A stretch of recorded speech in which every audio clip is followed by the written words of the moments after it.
Here's something cool I always look for this time of year. Is doll's eyes right there.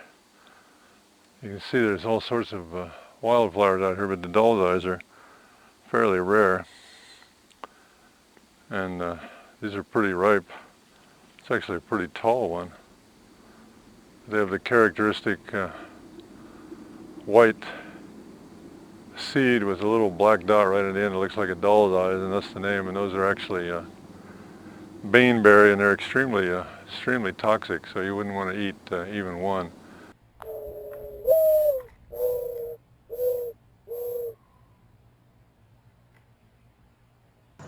Okay, it's a cloudy, rainy day here in the mountains, and we're looking at the COOAU 4K action camera. The first thing that strikes me about this camera is the fit and feel of it. It's got a rubberized exterior that feels real good, and it's got a little bit smoother design than the typical action camera in this price range. I mean, there's just so much competition amongst the action cameras nowadays. This one has a nice look to it. One of the things I really like is that it has the battery and the SD card access on the side here. I think that's a nice touch. Instead of, especially if you're using it on a mount or something, you can replace the battery. While the mount has got a tripod mount here, a lot of times it's mounted like this, so it's a whole lot easier to change the battery than to take it all apart sometimes, depending on which kind of mount you use.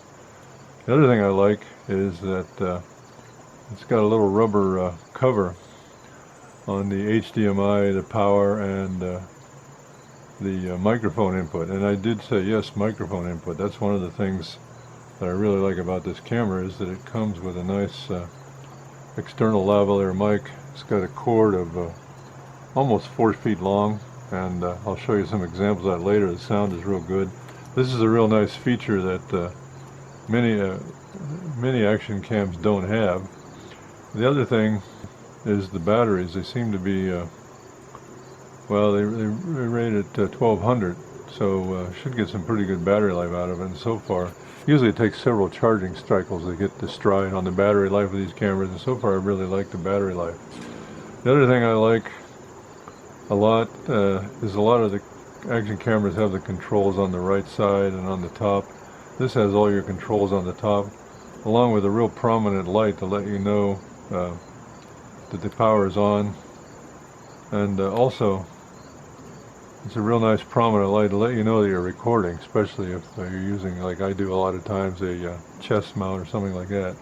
So it's a real prominent light, easy to see that it's on and it's recording. And all your controls are on the top. You know, the power button is on the left, and then your mode button. So once you turn it on, you go through the various modes: video, picture, file review for pictures and video, and then the setup screen.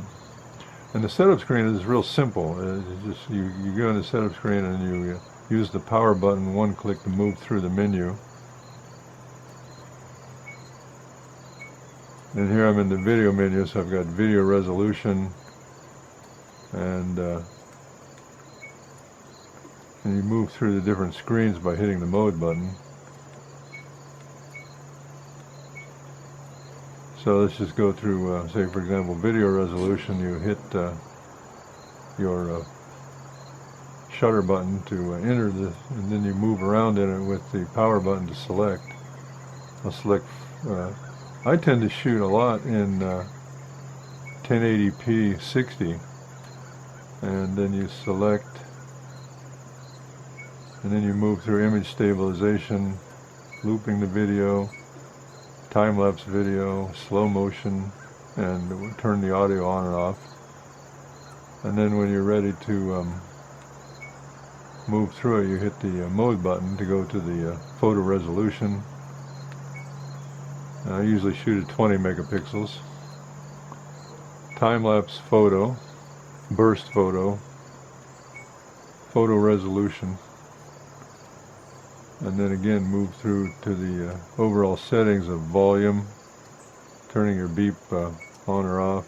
It sets your exposure. I kind of like this. It gives you a little bit more control over exposure and white balance, and the other settings. Here you can see your exposure settings, and white balance, ISO, and the various effects. Pretty typical of what you expect in an action cam these days. Contrast, saturation, and sharpness. And I've said in other tests of action cameras, you don't want to crank the sharpness up too high. And then of course the general settings of language, car mode, diving mode, and power off, wait time. And then you just go over and then return back to the main screen. Now your microphone plugs in right here, and actually what I'll do now is I'll put this microphone on my lapel,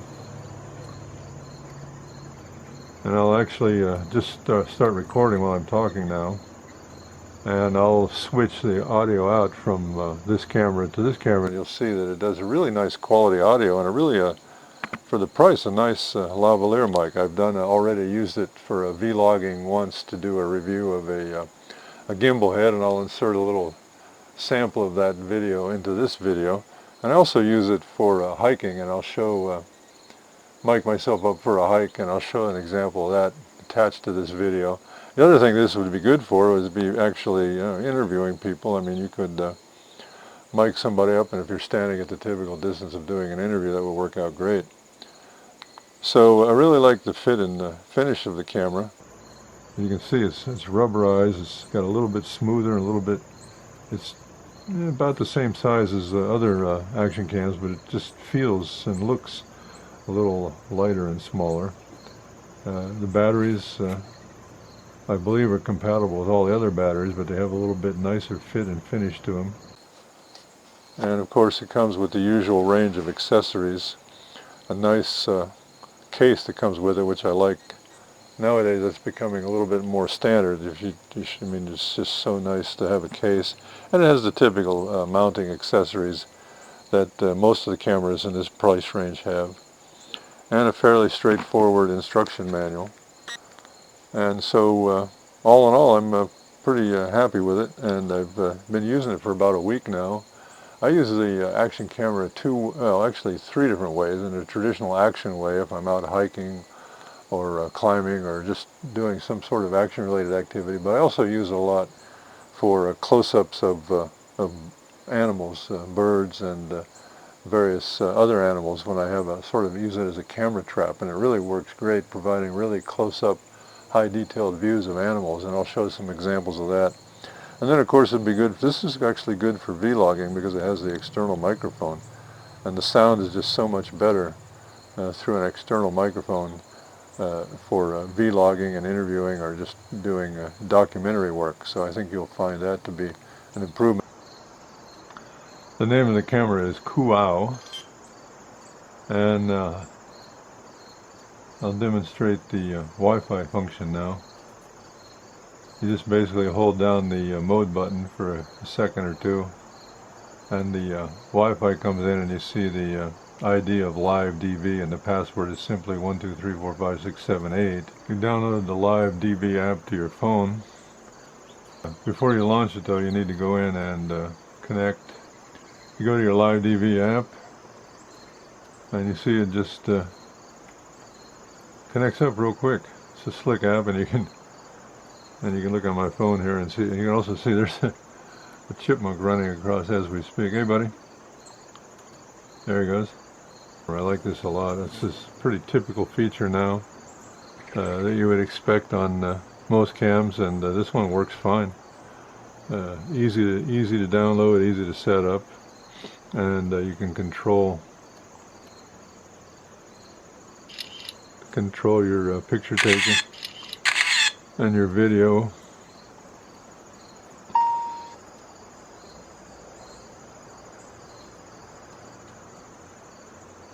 Pretty straightforward. Wi-Fi app works fine. Camera is fine. I mean, at this price point, it's a lot of camera for your money, and it seems pretty robust and battery long lasting. So I'll show you a number of examples with it and we'll have some fun.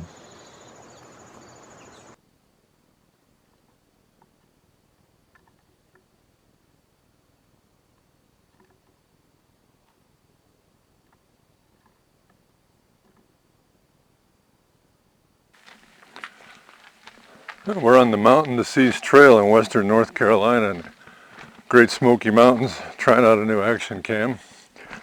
One of the things that really sets this action cam off from the others that I like a lot is that it has a external microphone jack, and it comes with a little lapel microphone with about a 3 or 4 foot cord. So I'm hiking now with the camera in a chest mount, so it's like right in the middle of my chest, below my chin, by about 6 or 8 inches. And then I have the microphone pinned on the strap below my chin there, so kind of like you would if you were giving an interview or something like that.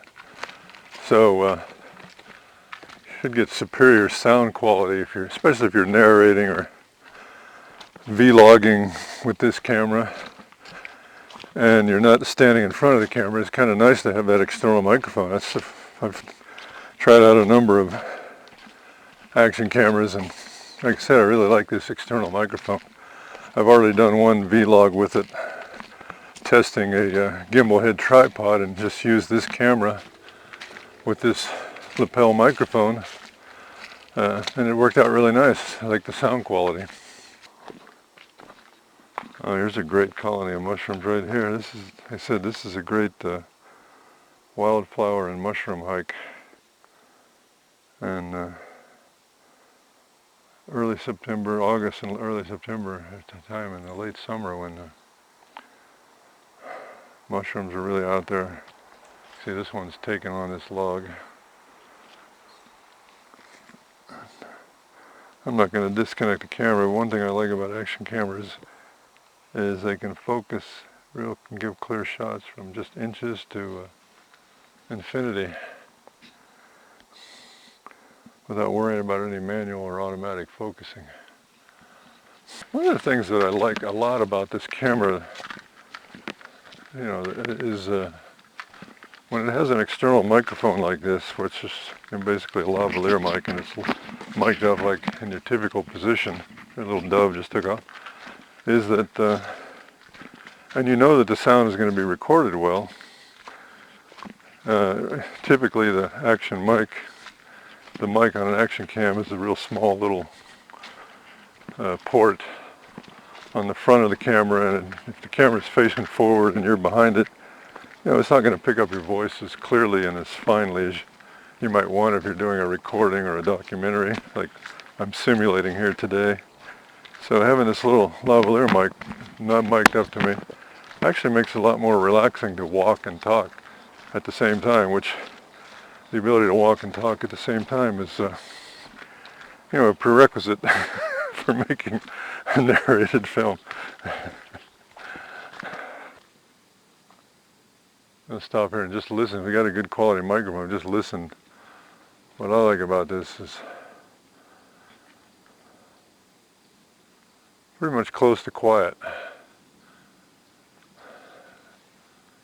It's rare to find a truly quiet place anymore, and of course Smoky Mountains, only in the most remote places can be super quiet. We're not super remote, but for this area it's pretty quiet.